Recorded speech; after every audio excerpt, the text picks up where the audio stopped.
L'aspirazione di potersi fregiare in tempi brevi di un nuovo sigillo UNESCO, quello della biosfera delle terre asolane del Monte Grappa. Feltre è uno dei comuni con termine all'area, assieme ad Arsiela, Lano di Piave, Fonzaso, Seren del Grappa e Quero Vas. Qui si sta lavorando affinché l'opportunità di valorizzazione del territorio diventi realtà. Parliamo del Monte Grappa, quindi parliamo anche di un focus che è oltre Belluno e che è a sud e che parte infatti dall'IPA delle terre asolane, questo riconoscimento.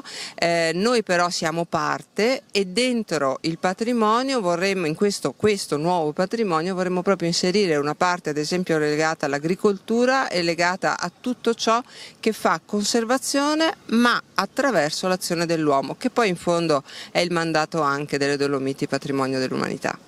Irma Visalli, neoassessora all'urbanistica del comune di Feltre, ha una grande esperienza nella gestione della cosa pubblica. Nel suo curriculum ci sono tra l'altro la stesura del piano territoriale provinciale di coordinamento e la formulazione della candidatura delle Dolomiti a patrimonio UNESCO. Il suo ingresso è un valore aggiunto per la giunta di Paolo Perenzin. Da fare ce n'è tanto, ma c'è un ambiente molto favorevole. Parliamo di futuro e credo che ci sia proprio un bell'humus anche sociale, produttivo, di persone, di pensieri, che questo agevolerà.